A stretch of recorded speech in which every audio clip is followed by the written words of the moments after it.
ഞങ്ങളധികമായി സ്നേഹിക്കുന്ന വാത്സല്യ പിതാവേ, അപ്പച്ചായി നല്ല അതിരാവിലെ സമയത്തിനായി നന്ദിയോട് തിരുവനെ വാഴ്ത്തുന്നു, സ്തുതിക്കുന്നു, സ്തോത്രം ചെയ്യുന്നു.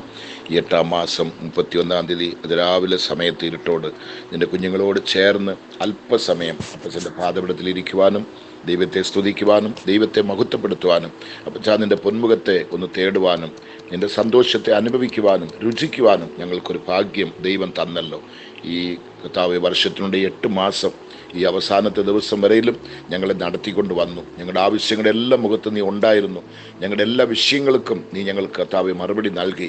ഞങ്ങളെ നീ കൈവിടാതെ കാത്തു സൂക്ഷിച്ചു. ഈ 8-ാം മാസത്തിൻ്റെ അവസാന നേരം വരെയിലും നിൻ്റെ കൃപ ഞങ്ങളുടെ കൂടെ ഉണ്ടായിരുന്നു. ഞങ്ങളോടുകൂടെ നീ ഇരുന്നതിനായി സ്തോത്രം, നടത്തിയതിനായി സ്തോത്രം, പരിപാലിച്ചതിനായി സ്തോത്രം, ഞങ്ങളെ സ്നേഹിച്ചതിനായി സ്തോത്രം. ഞങ്ങളുടെ ആവശ്യങ്ങളുടെ എല്ലാ മുഖത്ത് സ്വർഗത്തിൻ്റെ കരം ഞങ്ങളോടുകൂടെ ഇരുന്നതിനായി സ്തോത്രം. എവിടെയും ഞങ്ങളെ നശിപ്പിക്കാതെ, തകർക്കാതെ, മരണത്തിനോ രോഗത്തിനോ ഞങ്ങളെ വിട്ടുകൊടുക്കാതെ ഇത്രത്തോളം കാത്തു സൂക്ഷിച്ചല്ലോ, നടത്തി വന്നല്ലോ. സകല നന്മയാലും ഞങ്ങളെ നിറച്ചല്ലോ. നിന്റെ സന്തോഷത്തെയും സമാധാനം ഞങ്ങൾക്ക് തന്നല്ലോ. ശരീരസുഖങ്ങൾ തന്നല്ലോ, ആരോഗ്യം തന്നല്ലോ, ദീർഘായുസ് തന്നല്ലോ. ഇത്രത്തോളം നടത്തി വന്നല്ലോ. അതിനായി ദൈവത്തെ സ്തുതിക്കുന്നു. ഞങ്ങളുടെ ഭവനങ്ങൾ, ഞങ്ങളുടെ കുഞ്ഞുങ്ങൾ, ഞങ്ങൾക്കുള്ളതെല്ലാം കർത്താവ് കാത്തു സൂക്ഷിച്ചു പരിപാലിച്ചതിനായി സ്തോത്രം. കഴിഞ്ഞ 8 മാസത്തിനകത്ത് എന്തുമാത്രം ഭവനങ്ങൾ നശിച്ചിരിക്കുന്നു, എന്തുമാത്രം കുഞ്ഞുങ്ങളുടെ സ്വത്തുകൾ കർത്താവെ പ്രാപ്പർട്ടികളെല്ലാം നശിച്ചിരിക്കുന്നു. എത്രായിരം പേരുകൾ മരിച്ച് മണ്ണിനകത്ത് പോയിരിക്കുന്ന കർത്താവെ, എന്നാൽ നീ ഞങ്ങളെ ഇത്രത്തോളം നടത്തി. ഒരാപത്തില്ലാതെ, അനർത്ഥമില്ലാതെ. മരണം ഞങ്ങൾക്ക് വന്നു, ബലഹീനം ഞങ്ങൾക്ക് വന്നു, രോഗം ഞങ്ങൾക്ക് വന്നു, പട്ടിണി ഞങ്ങൾക്ക് വന്നു, ലോകം മുഴുവനും ഞങ്ങൾക്ക് എതിരായി കർത്താവെ എഴുന്നേറ്റ് വന്നു. അവിടെ എല്ലാം ഒരു കരം ഞങ്ങളെ താങ്ങി, ഒരു കരം ഞങ്ങളെ കർത്താവെ കാത്തു സൂക്ഷിച്ചു, ഞങ്ങളെ പരിപാലിച്ചു, ഞങ്ങളെ സൂക്ഷിച്ചു. അതിനായി സ്തോത്രം. ചെയ്ത സകല നന്മകളെ ഓർത്ത് ദൈവത്തെ സ്തുതിക്കുന്നു, സ്തോത്രം ചെയ്യുന്നു. ഇത് തുടർന്നും അല്പസമയം അപ്പച്ചൻ്റെ പാദത്തിൽ ചെയ്ത നന്മകളെ ഓർത്ത് സ്തുതിക്കുവാൻ, നന്ദി പറയുവാൻ ഞങ്ങൾക്ക് ജീവനും ബലനും സുഖവും ദീർഘായുസ്സും തന്നല്ലോ. അതിനായി സ്തോത്രം. കരങ്ങളെ കേൾപ്പിക്കുന്ന പിച്ച എല്ലാവരും അനുഗ്രഹിച്ചാട്ട് യേശു ക്രിസ്തുവിൻ്റെ നാമത്തിൽ പിതാവേ, ആമേൻ, ആമേൻ, ആമേൻ. ദൈവത്തിൻ്റെ പൊന്നുനാമം മഹത്വമെടുക്കുമാറാകട്ടെ. ഇന്ന് എന്നോടുകൂടെ പ്രാർത്ഥനിക്കുന്ന എല്ലാ ദൈവമക്കളെയും ഓർത്ത് ദൈവത്തെ സ്തുതിക്കുന്നു. ദൈവം നിങ്ങളെ അനുഗ്രഹിക്കട്ടെ, നിങ്ങളുടെ ഭവനങ്ങളെ അനുഗ്രഹിക്കട്ടെ. നിങ്ങളുടെ ആവശ്യങ്ങളുടെ എല്ലാ മുഖത്ത് സ്വർഗത്തിൻ്റെ കലവറ തുറന്നിരിക്കട്ടെ. ദൈവത്തിൻ്റെ കരം നിങ്ങൾക്ക് അനുകൂലമായിരിക്കട്ടെ. ഇത് നമ്മുടെ പ്രാർത്ഥന ആരംഭിച്ച് 1217-ാം ദിവസത്തിലേക്ക് നമ്മൾ പ്രവേശിക്കുവാൻ കർത്താവ് നമുക്ക് ഭാഗ്യം തന്നു. ഈ വർഷത്തിൻ്റെ 8-ാം മാസം 31-ാം തീയതി രാവിലെ സമയത്ത് നമ്മൾ വന്നിരിക്കുന്നു. ദൈവത്തിന് സ്തോത്രം. 8 മാസവും കർത്താവ് നടത്തി നന്ദിയുള്ള കുഞ്ഞുങ്ങളായി നമ്മൾ സ്തുതിക്കാൻ വന്നിരിക്കുകയാണ്. കർത്താവ് തുടർന്നുള്ള ദിവസങ്ങളിൽ, മിനിറ്റുകളിൽ നമ്മെ നടത്തും, നമ്മളെ പരിപാലിക്കും. നമുക്കൊരു വാക്യം വായിച്ച് പ്രാർത്ഥിക്കാം. സങ്കീർത്തനക്കാരൻ എഴുതുന്ന 34-ാം സങ്കീർത്തനത്തിൻ്റെ 4ഉം 5ഉം വാക്യം. 34-ാം സങ്കീർത്തനം 4-5 വാക്യം. ഞാൻ യഹോവയോട് അപേക്ഷിച്ചു, അവൻ എനിക്ക് ഉത്തരം അരുളി. എൻ്റെ സകല ഭയങ്ങളിൽ നിന്നും എന്നെ വിടുവിച്ചു. അവങ്കിലേക്ക് നോക്കിയവർ പ്രകാശിതരായി, അവരുടെ മുഖങ്ങൾ ലജ്ജിച്ചു പോയതുമില്ല. നല്ല ശ്രദ്ധിക്കണം. നമുക്കറിയാവുന്ന ഒരു കാണാപ്പാഠമായിട്ടുള്ള വാക്യമാണ്. നമ്മളെല്ലാവരും പ്രാർത്ഥനയിൽ അനേക ദൈവദാസന്മാരും ദൈവകുഞ്ഞുങ്ങളും ദൈവവിശ്വാസികളും പ്രാർത്ഥിക്കുമ്പോൾ ഉപയോഗപ്പെടുത്തുന്ന ഒരു വാർത്തയും കൂടാണ് ഈ വാർത്ത. എല്ലാവർക്കും അറിയപ്പെടുന്നതാണ്. എങ്കിലും ഇന്ന് ഈ 31-ാമത്തെ ദിവസം അതിരാവിലെ സമയത്ത് കർത്താവ് നമുക്ക് ഈ വാക്കാണ് നമുക്ക് തരുന്നത്. അത് നിങ്ങൾ ഏറ്റെടുക്കണം, നിങ്ങൾ വിശ്വസിക്കണം. ഞാൻ യഹോവയോട് അപേക്ഷിച്ചു. ഇന്ന് ദൈവസന്നിധിയിൽ വന്ന് കരയുന്നവർ, അപേക്ഷിക്കുന്നവർ, പ്രാർത്ഥിക്കുന്നവർ ലജ്ജിച്ചു പോകാൻ കർത്താവ് വിടത്തില്ല. ഞാൻ യഹോവയോട് അപേക്ഷിച്ചു, അവൻ എനിക്ക് ഉത്തരം അരുളി. ഇന്ന് എത്ര പേരാണ് പ്രാർത്ഥനയ്ക്ക് ഉത്തരമില്ലാതിരിക്കുന്നത്? പ്രാർത്ഥിച്ച് പ്രാർത്ഥിച്ച് പ്രാർത്ഥിച്ച് പ്രാർത്ഥിച്ച് പ്രാർത്ഥിച്ച് പ്രാർത്ഥിച്ച് പ്രാർത്ഥിച്ച് പ്രാർത്ഥിച്ച് കിടക്കുന്നു. ഒരു മറുപടിയും ലഭിക്കുന്നില്ല. എന്തുകൊണ്ട് മറുപടി ലഭിക്കുന്നില്ല? ഇവിടെ പറഞ്ഞു, ഞാൻ യഹോവയോട് അപേക്ഷിച്ചു. അപ്പം നമ്മുടെ അപേക്ഷ നേരെ വാളണ്ടറി ആയിട്ട് ദൈവത്തിൻ്റെ ചെവിയിൽ പോയി വീഴണം, ദൈവ സന്നിധാനത്തിൽ പോയി ചെല്ലണമെങ്കിൽ നമ്മൾ ദൈവത്തോട് അടുത്തിരിക്കണം, ദൈവഹിത പ്രകാരം ജീവിക്കണം, ദൈവ ഇഷ്ടം പ്രവർത്തിക്കണം, വചനപ്രകാരം ജീവിക്കണം. അങ്ങനെ ഉണ്ടെങ്കിൽ മാത്രമേ ഇത് നടക്കത്തുള്ളൂ. ഞാൻ യഹോവയോട് അപേക്ഷിച്ചു, അവൻ എനിക്ക് ഉത്തരം അരുളി. എൻ്റെ സകല ഭയങ്ങളിൽ നിന്നും എന്നെ വിടുവിച്ചു. എനിക്കൊരു വലിയ ഭയമുണ്ടായിരുന്നു. ഒരു ഭയമല്ല, സകല ഭയങ്ങൾ. എൻ്റെ കുഞ്ഞുങ്ങൾ എന്താകും, എൻ്റെ ഭവനം എന്തുവാകും, എൻ്റെ ഭാവി എന്തുവാകും, അയ്യോ എൻ്റെ കുഞ്ഞുങ്ങൾ വളർന്നു നിൽക്കുന്നു, എന്തിവിടെ പോയി നിൽക്കും, ഞങ്ങളുടെ ഭവനം ഇങ്ങനെയാണ്, ഞങ്ങളുടെ ജീവിതം ഇങ്ങനെയാണ്, വരുമാനമില്ല, വയസ്സായി, രോഗമായി, ഡോക്ടർമാരുടെ റിപ്പോർട്ടെല്ലാം കാണുമ്പോൾ ഭയങ്കര പേടിയാകുന്നു. ഇങ്ങനെ എല്ലാം കൊണ്ടും ഭയന്ന് തരിപ്പണമായി കിടന്ന ഒരു വ്യക്തി പറയാണ്, ഞാൻ യഹോവയോട് അപേക്ഷിച്ചു. എല്ലാം എനിക്കിങ്ങനെ ആയപ്പോൾ എനിക്ക് സമാധാനമില്ല, സന്തോഷമില്ല, ഭയന്ന് പോയി നടുങ്ങി കലങ്ങി ഞാൻ താമി നിൽക്കുമ്പോൾ ഞാൻ യഹോവയെ അപേക്ഷിച്ചു, അവൻ എനിക്ക് ഉത്തരം അരുളി, എൻ്റെ സകല ഭയങ്ങളിൽ നിന്നും എന്നെ വിടുവിച്ചു. ഇപ്പം എനിക്ക് ഭയമേ ഇല്ല. മരിക്കും, നശിക്കും, തകരും, പൊളിഞ്ഞു, എനിക്ക് ആ ഭയമില്ല. എല്ലാം എൻ്റെ കൈവിട്ട് പോയി. ജോലി പോയി, ബിസിനസ് പോയി, ഭവനം പോയി, ശുശ്രൂഷ പോയി, എനിക്ക് ആ ഭയമില്ല. എൻ്റെ കിഡ്നി പോയി, എൻ്റെ ഹാർട്ട് പോയി, എൻ്റെ യൂട്രസ് പോയി, എൻ്റെ ബ്രസ്റ്റ് പോയി, എനിക്ക് ക്യാൻസറാണ്, എനിക്ക് അതാണ് ഇതാണ്, എനിക്കന്ന് ഭയമില്ല എന്നുള്ളൊരു ധൈര്യം ആ മനുഷ്യൻ്റെ അകത്തേക്ക് വരിക. അടുത്തത്, അവങ്കിലേക്ക് നോക്കിയവർ പ്രകാശിതരായി. നിങ്ങളുടെ മുഖം ഇരുണ്ട് കിടക്കുകയാണോ, കരുവാളിച്ച് കിടക്കുകയാണോ, വാടിക്കിടക്കുകയാണോ, കരിഞ്ഞു കിടക്കുകയാണോ, ദൈവത്തിലേക്ക് നോക്ക്, ദൈവത്തിൻ്റെ കണ്ണിലോട്ട് നോക്ക്. അപ്പൊ പറയുന്നുണ്ട്, അവങ്കിലേക്ക് നോക്കിയവർ പ്രകാശിതരായി. അപ്പൊ എന്തുകൊണ്ട് നമ്മുടെ മുഖം വാടിയിരിക്കുന്നു? എന്തുകൊണ്ട് നമ്മുടെ മുഖത്തിന് പ്രകാശമില്ല? ദൈവത്തിന് സ്തോത്രം.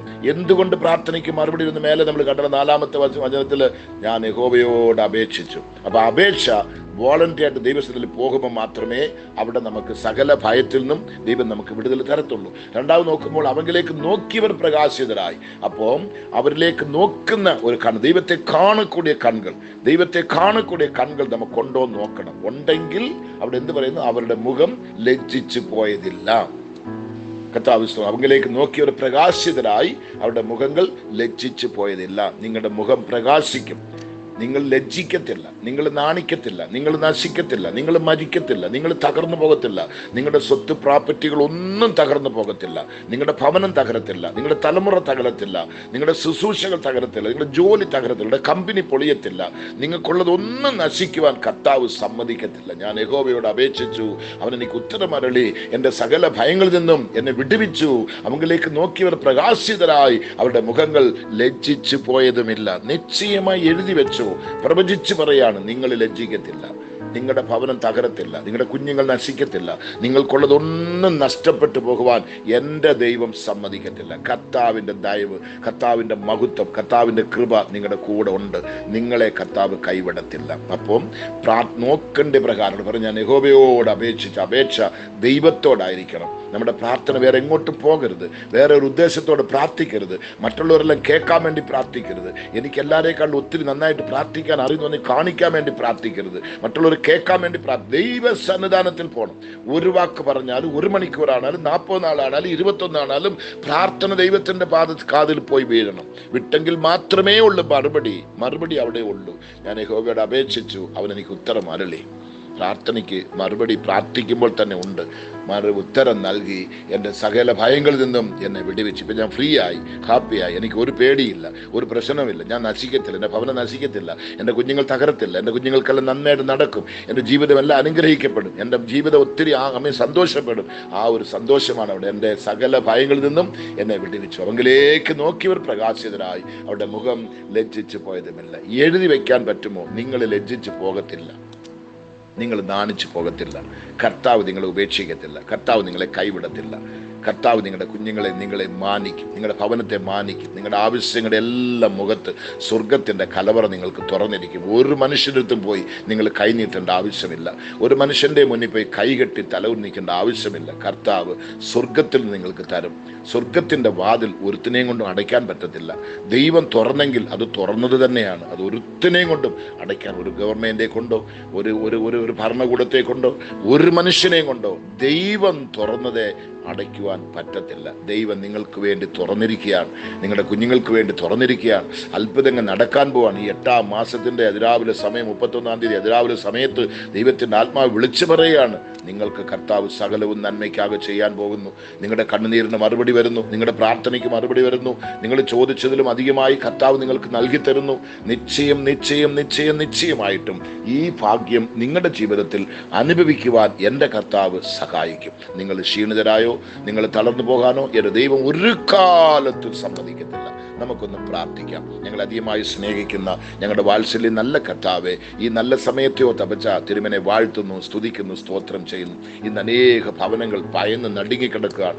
ലോകത്തിൻ്റെ ഓരോ സംഭവങ്ങൾ കാണുമ്പോൾ, ലോകത്തിൽ നടക്കുന്ന ആപത്തുകൾ കാണുമ്പോൾ, കർത്താവെ ഭൂമി കുലുക്കം, അവിടെ എവിടെയെങ്കിലും കർത്താവെ സുനാമികൾ, അവിടെ എവിടെയെങ്കിലും മഴ, കർത്താവ് വെള്ളം, പൊക്കങ്ങൾ, കർത്താവെ ഉരുൾ പൊട്ടുന്നു, ഭയങ്കര നഷ്ടങ്ങൾ, ഭയങ്കര മരണങ്ങൾ, ഭയങ്കര മാരക രോഗങ്ങൾ, പട്ടിണികൾ, എല്ലാം കഷ്ടപ്പെട്ട് സമ്പാദിച്ചതെല്ലാം മണ്ണോട് മണ്ണായി തകർന്നു പോകുന്നു. ഈ കഴിഞ്ഞ 8 മാസത്തില് കർത്താവെ എന്തുമാത്രം കുടുംബങ്ങളാണ് നശിച്ചിരിക്കുന്നത്, എത്രായിരം ജനങ്ങളാണ് മരിച്ചിരിക്കുന്നത്, എത്രമാത്രം ഭയങ്കരമെല്ലാം ഈ ഭൂമിയിൽ നടന്നു കർത്താവെ. ആണെങ്കിലും നീ ഞങ്ങളെ കണ്ണിന്റെ മണി പോലെ മറച്ചു സൂക്ഷിച്ചു കർത്താവെ. സ്തോത്രം. ഒരു കർത്താവെ കോഴി തന്റെ കുഞ്ഞുങ്ങളെ ചിറകിനെ മറയ്ക്കുന്നത് പോലെ നിന്റെ വിരിക്കപ്പെട്ട ചിറകിന്റെ മറവിൽ ഞങ്ങളെ മറച്ചു കർത്താവെ. ഞങ്ങളെ നീ കാത്തു സൂക്ഷിച്ചു. ഈ അവസാന 8-ാം മാസത്തിന്റെ അവസാന ദിവസം ഈ അതിരാവിലെ സമയത്തിന് മുന്നേ വന്ന് നിന്നുകൊണ്ട് അപ്പച്ചന്റെ നന്മകളെ ഓർക്കുവാനും നന്ദി പറയുവാനും സ്തുതിക്കുവാനും കർത്താവ് ഞങ്ങൾക്കൊരു ഭാഗ്യം തന്നല്ലോ. ഇനി ചില മണിത്തുള്ളികൾക്ക് ശേഷം 9-ാം മാസത്തിലേക്ക് ഞങ്ങൾ പ്രവേശിക്കുമ്പോൾ രോഗികളായിട്ടോ ക്ഷീണിതരായിട്ടോ പട്ടിണിയോടോ ദാരിദ്ര്യത്തോടോ ഈ 8 മാസവും പ്രാർത്ഥിച്ച വിഷയങ്ങൾ മറുപടിയില്ലാതെ അതേ മറുപടിയും തലേ ചുമന്നുകൊണ്ട് 9-ാം മാസത്തേക്ക് അയക്കരുത് അപ്പച്ച. അണ്ടൊരു ലജ്ജിതരായി വിടരുത് കർത്താവെ, ക്ഷീണിതരായി വിടരുത്, രോഗികളായി വിടരുത് കർത്താവെ. സ്തോത്രം. നഷ്ടപ്പെട്ടതെല്ലാം നഷ്ടപ്പെട്ട് തകർന്നു പോയി ഒന്നുമില്ലാത്തവരായി മുഖം വാടി അടുത്ത മാസത്തിലേക്ക് നീ അയക്കരുന്ന് പ്രാർത്ഥിക്കുകയാണ് കർത്താവെ. ഇന്ന് രാത്രി 12 മണിക്കകത്ത് ഈ 8-ാം മാസത്തിന്റെ അവസാന വീടിനകത്ത് ദൈവമേ ഒരു പുതിയ മാസം പിറക്കുന്നതിന് മുന്നേ ഞങ്ങളുടെ ജീവിതത്തിൽ ഒരു അത്ഭുതം നടക്കണം, ഒരു അതിശയം നടക്കണം. തീരാതെ മാരക രോഗമാണെങ്കിൽ അത് ഇപ്പോൾ തന്നെ സുഖമാകണം. ഇന്ന് പകൽക്കാലം സുഖമാകണം. നിന്റെ അടിപ്പിണലോടെ തൊടണം, നിന്റെ വചനത്തെ അയക്കണം, നിന്റെ ശക്തിയോടെ അയക്കണം. അത് അഴുകി കിടക്കുകയായിരിക്കും, പുഴുത്ത് കിടക്കുകയായിരിക്കും, എല്ലാവരും കൈവിട്ട് കാണുമായിരിക്കും, ഉപേക്ഷിക്കപ്പെട്ട് കാണുമായിരിക്കും, ഒന്നും ചെയ്യാൻ പറ്റത്തില്ലായിരിക്കും. അത് മുഖം വാടിക്കിടക്കുകയായിരിക്കും, ഇരുണ്ട് കിടക്കുകയായിരിക്കും. ആണെങ്കിലും അവിടെ ദൈവത്തിന്റെ പ്രസന്നത, ദൈവത്തിന്റെ കരം, ദൈവത്തിന്റെ സൗഖ്യം, വിടുതൽ അവിടെ കുഞ്ഞുങ്ങൾ അനുഭവിക്കുവാൻ രുചിക്കുവാൻ എന്റെ ദൈവം കൃപയായി ഇറങ്ങണമേ. എല്ലാം തകർന്നു പോയി, എല്ലാം നശിച്ചു, ഒന്നുമില്ല ഒന്നുമില്ല ഒന്നുമില്ല. തനിച്ച് നിൽക്കുകയാണ്, എന്ത് ചെയ്യുന്ന അറിയത്തില്ല, അന്തം വിട്ട് നിൽക്കുകയാണ്, എങ്ങോട്ട് പോകണം വഴി അറിയത്തില്ല. അയ്യോ, അന്ധനെ പോലെ കുരുടനെ പോലെ ഒരു പൊട്ടനെ പോലെ നിൽക്കുന്ന കുഞ്ഞുങ്ങൾ ഇന്ന് പകൽക്കാലം ദൈവത്തിന്റെ കരം ഇറങ്ങി വന്ന് അവർക്ക് വഴികളെ തുറന്നു കൊടുത്തു അവരെ അനുഗ്രഹിച്ച സന്തോഷത്തിലും സമാധാനത്തിലും ദീർഘായുസ്സോടും ഐശ്വര്യത്തോടും ശരീര സൗഖ്യത്തോടും നിന്റെ കുഞ്ഞുങ്ങളെ കാണുവാൻ എന്റെ കർത്താവ് സഹായിക്കണമേ. എവിടെല്ലാം കുടുംബങ്ങൾ നെടുവീർപ്പിട്ടുകൊണ്ടിരിക്കുന്നു, എവിടെല്ലാം കുഞ്ഞുങ്ങൾ കരഞ്ഞുകൊണ്ടിരിക്കുന്നു, എവിടെല്ലാം മക്കൾ മുറിവേറ്റിരിക്കുന്നു, എവിടെല്ലാം കുഞ്ഞുങ്ങൾ പട്ടിണി കിടക്കുന്നു, വിശന്ന് കിടക്കുന്നു, എവിടെല്ലാം രോഗികളായി കിടക്കുന്നു, എവിടെല്ലാം മരണഭയത്തോട് നിന്റെ കുഞ്ഞുങ്ങൾ കർത്താവെ തകർന്നു കിടക്കുന്നു, എവിടെല്ലാം എല്ലാവരും കൈവിടപ്പെട്ട് കർത്താവെ ഉപേക്ഷിക്കപ്പെട്ട് തനിച്ച് കിടക്കുന്നു, അവിടെ എല്ലാം നിന്റെ കരം ഒന്ന് പോകണമേ, നിന്റെ കണ്ണൊന്ന് എത്തി നോക്കണമേ. അവരുടെ കണ്ണുനീരിനും അവരുടെ യാചനയ്ക്കും നിന്റെ ചെവി ഒന്ന് ചായ്ക്കണമേ, അവരുടെ അപേക്ഷ ഒന്ന് കേൾക്കണമേ. കർത്താവേ, ഈ വായിച്ച വചനം പോലെ ഞാൻ യഹോവയോട് അപേക്ഷിച്ചു, അവരെനിക്ക് ഉത്തരം അരുന്ന് പറഞ്ഞതുപോലെ ഇന്ന് പകൽക്കാലം എല്ലാവരും പറയട്ടെ, ഞാൻ 8 മാസം കരഞ്ഞു, എനിക്ക് ഉത്തരം ലഭിച്ചില്ല. ആണ് 8-ാം മാസത്തിന്റെ അതിരാവിലെ സമയത്ത് ഈ പ്രാർത്ഥന സമയത്ത് ഞാനത് വിശ്വസിച്ചു, ഈ വചനത്തെ എനിക്ക് കരസ്ഥമാക്കി, എനിക്ക് സ്വന്തമാക്കി. എൻ്റെ കർത്താവ് ഇവിടെ പറയുന്നുണ്ടോ, അവൻ എനിക്ക് ഉത്തരം അരുളി, എനിക്ക് ഉത്തരം അരുളി. ഓരോ നാവും ഇത് പറയണം, ഓരോ വ്യക്തികൾ ഇത് പറയണം, എനിക്ക് അവൻ ഉത്തരം അരുളി. എൻ്റെ സകല ഭയങ്ങളിൽ നിന്നും എന്നെ വിടുവിച്ചു. 9-ാം മാസത്തിന് ഭയത്തോടല്ല പോകുന്നത്, രോഗിയായി അല്ല പോകുന്നത്, മരണാവസ്ഥയിലല്ല പോകുന്നത്. എല്ലാം നഷ്ടപ്പെടുന്ന, എല്ലാം ലഭിച്ചുകൊണ്ട്, എല്ലാം മേടിച്ചുകൊണ്ട്, എല്ലാം തട്ടിപ്പറിച്ചെടുത്തുകൊണ്ട് ആമീൻ നിറവോട് സന്തോഷത്തോട് 9-ാം മാസത്തിന് പോകുന്ന കർത്താവ് എന്നുള്ള ആ ഒരു തീരുമാനം ഇതെന്റെ മക്കളുടെ നെഞ്ചിനകത്തൊന്ന് വരട്ടപ്പച്ച. അവങ്ങളിലേക്ക് നോക്കി ഒരു പ്രകാശിതരായി ഈ രാവിലെ സമയത്ത് എല്ലാവരുടെ കണ്ണുകളും നിന്റെ കണ്ണുകളിലേക്കൊന്ന് പതിയട്ടപ്പച്ച, നിന്റെ മുഖത്തെ ഒന്ന് കാണട്ടപ്പച്ച. കർത്താവേ, അവങ്ങളിലേക്ക് നോക്കി ഒരു പ്രകാശിതർ പറഞ്ഞല്ലോ, എല്ലാ മുഖവും പ്രകാശിക്കട്ടെ, എല്ലാ മുഖത്തിന്റെ അന്ധകാരം, കാർമേഘം, ഇരുളുകൾ യേശുവിന്റെ നാമത്തിൽ മാറട്ടെ. ആ ഭയം, ആ പേടി മുഖത്തു നിന്ന് മാറട്ടെ. കർത്താവെ, പ്രകാശിക്കുന്ന മുഖങ്ങൾ നിന്റെ കുഞ്ഞുങ്ങൾക്ക് തരണമേ എന്ന് ഞാൻ പ്രാർത്ഥിക്കുകയാണ്. ആമീൻ. അവരുടെ മുഖങ്ങൾ ലജ്ജിച്ചു പോയതിലെന്ന് പറഞ്ഞല്ലോ, നിശ്ചയമായി എൻ്റെ കുഞ്ഞുങ്ങളുടെ മുഖം ലജ്ജിക്കരുതപ്പച്ച. ആരെല്ലാം ലജ്ജിപ്പിക്കാൻ വന്നോ അവർ ലജ്ജിക്കുന്നതല്ലാതെ എൻ്റെ കുഞ്ഞുങ്ങൾ ലജ്ജിക്കുവാൻ നീ സമ്മതിക്കരുതേ. എന്നോടുകൂടെ പ്രാർത്ഥിക്കുന്ന കുഞ്ഞുങ്ങൾ കേരളത്തിലും ഇന്ത്യയിലും ഇന്ത്യക്ക് വെളിയിലും പല രാജ്യങ്ങളിൽ നിന്ന് കരയുന്നവരുണ്ട്, പ്രാർത്ഥിക്കുന്നവരുണ്ട്, ഏറ്റെടുക്കുന്നവരുണ്ട്, വിശ്വസിക്കുന്നവരുണ്ട്, മറ്റുള്ളവർക്ക് ഷെയർ ചെയ്യുന്നവരുണ്ട്. കർത്താവേ, ഈ പ്രാർത്ഥനയ്ക്ക് വേണ്ടി കരഞ്ഞുകൊണ്ട് കാത്തിരിക്കുന്ന കുഞ്ഞുങ്ങൾ ഉണ്ടപ്പച്ച. എൻ്റെ ദൈവമേ, ഈ പ്രാർത്ഥന എപ്പോൾ വരും, എനിക്കിത് കിട്ടിയാൽ മാത്രം മതി, ഇതില്ലാതെ എനിക്ക് ജീവിക്കാൻ വയ്യാന്നും പറഞ്ഞ് ഇതിനു വേണ്ടി മാത്രം ദാഹിക്കുന്നവർ ഒത്തിരി പേരുണ്ടപ്പച്ച. അവരുടെ എല്ലാം ജീവിതത്തിൽ അവരുടെ ദുഃഖം ഇന്ന് സന്തോഷമായി മാറണം. അവരുടെ കർത്താവെ മുഖം ലജ്ജിച്ചു പോകുവാൻ ദൈവം സമ്മതിക്കരുതേ, കൈവിടരുതേ, ഉപേക്ഷിക്കരുതേ, മറക്കരുതേ, തള്ളിക്കളയരുതേ, വേണ്ട എന്ന് വെറുക്കരുത് പച്ച. എല്ലാവരെയും സെപ്പറേറ്റായി നിന്റെ പാദത്തിൽ കൊണ്ടുവയ്ക്കുന്ന ദൈവമേ, നിന്റെ പാദത്തിൽ കൊണ്ടുവയ്ക്കുന്ന ദൈവമേ, എല്ലാവരും നിന്റെ തൃക്കരത്തിനെ ഏൽപ്പിക്കുന്ന പച്ച, എല്ലാവരും നിന്റെ തൃക്കരത്തിൽ ഏൽപ്പിക്കുന്ന പച്ച. ഉപേക്ഷിക്കരുതേ, മറക്കരുതേ, ഉപേക്ഷിക്കരുത് പച്ച. ഒരു ഭവനത്തെ ഉപേക്ഷിക്കരുത്, ഒരു വ്യക്തിയെ ഉപേക്ഷിക്കരുത്, ഒരു ദൈവദാസന്മാരുടെ ഭവനങ്ങളിൽ അവരുടെ ശുശ്രൂഷകളെ ലജ്ജിപ്പിക്കരുത്, അവരെ വെറുക്കരുത്, കൈവിടരുതേ, ഉപേക്ഷിക്കരുത് അപ്പച്ച. ദൈവമേ, ആർക്കും വേണ്ട എന്ന് വലിച്ചെറിയുന്ന കുഞ്ഞുങ്ങളെല്ലാം നിന്റെ കരം കൊണ്ട് വലിച്ചെടുക്കണമേ. നിന്റെ കരത്തിലേക്ക് ഒന്ന് പിടിച്ചെടുക്കണമേ. നിന്റെ പാദത്തിലൊന്ന് കൊണ്ടുവരണമേ. അവരുടെ മുഖങ്ങളെല്ലാം പ്രകാശിക്കുവാൻ, സന്തോഷിക്കുവാൻ, സകല ഭയങ്ങളിൽ നിന്നും അവർ വിടുതൽ പ്രാപിക്കുവാൻ എൻ്റെ കർത്താവ് സഹായിച്ചാട്ട്. നിന്റെ മഹത്വമുള്ള കരം, നിന്റെ വലിയ കരം, നിന്റെ ജീവനുള്ള കരം, സർവശക്തിയുള്ള കരം, കർത്താവെ, സർവശക്തനായ ദൈവത്തിന്റെ മഹത്വമുള്ള കരം ഇപ്പോൾ തന്നെ കുഞ്ഞുങ്ങളുടെ മേൽ പ്രകാശിക്കട്ടെ, ശോഭിക്കട്ടെ. ഓരോ ഭവനത്തിലും വ്യക്തിപരമായി ഇന്നേക്ക് കർത്താവിന്റെ സ്പർശനം, കർത്താവിന്റെ കരത്തിന്റെ തൊടുന്ന ഒരു അനുഭവം ഇന്നെ കുഞ്ഞുങ്ങളൊന്ന് അനുഭവിക്കട്ടെ. അവരുടെ മുറിവിലേക്ക് നിന്റെ കീഴാത്തിലെ തൈലം ഒഴിക്കുന്നതിനായി സ്തോത്രം. അവരുടെ കണ്ണുനീരെല്ലാം നിന്റെ പൊൽക്കരം കൊണ്ട് തുടയ്ക്കുന്നതിനായി സ്തോത്രം. അവരുടെ വേദനകളെല്ലാം നീ മാറ്റുന്നതിനായി സ്തോത്രം. മങ്ങി എരിയുന്ന വിളക്കുകളെല്ലാം എരിഞ്ഞ് പ്രകാശിക്കുവാൻ എണ്ണയുമായി എൻ്റെ കർത്താവ് ഇറങ്ങി വന്നതിനായി സ്തോത്രം. എല്ലാ ഭവനങ്ങളും സന്തോഷം, ആനന്ദം, കർത്താവെ തുള്ളി കുതിക്കുന്ന ഒരു അനുഭവം എൻ്റെ കർത്താവ് കൊണ്ടതിനായി സ്തോത്രം. എല്ലാ മരണഭയങ്ങളും, എല്ലാ പ്രയാസങ്ങളും, എല്ലാ കഷ്ടങ്ങളും, വേദനകളും, കണ്ണുനീരും നീ മാറ്റിയതിനായി സ്തോത്രം. അത്ഭുതം നീ പ്രവർത്തിച്ചതിനായി സ്തോത്രം. ഈ പ്രാർത്ഥന സ്വർഗത്തിലെ ദൈവം അംഗീകരിച്ച് ഞങ്ങൾക്ക് മറുപടി തന്നല്ലോ. ഇന്ന് എന്നോടിരിക്കുന്ന എല്ലാ കുഞ്ഞുങ്ങളുടെ മുഖവും പ്രകാശിപ്പിച്ചല്ലോ, അവരുടെ ഭയത്തെ നീക്കിയല്ലോ, അതിനായി സ്തോത്രം. അതിനെ ഇത്രത്തോളം ബലപ്പെടുത്തി പ്രാർത്ഥികളുടെ കൃപ തന്നു, ആലോചനകളുടെ കൃപ തന്നു, അതിനായി സ്തോത്രം. തുടർന്നുള്ള ദിവസങ്ങൾ, മിനിറ്റുകളെല്ലാം നിനക്ക് വേണ്ടി നിൽക്കുവാൻ കർത്താവ് സഹായിച്ചാട്ട്. തരുന്ന ആയുസ് നാൾക്കളെല്ലാം നിനക്ക് വേണ്ടി സമർപ്പിച്ച് പാദത്തിൽ കർത്താവ് വിട്ടുകൊടുക്കുന്നു. സകല മഹത്വം തിരുമേനിക്ക്. അപ്പച്ചൻ പ്രാർത്ഥനയായി സ്തോത്രം, സ്തോത്രം, സ്തോത്രം.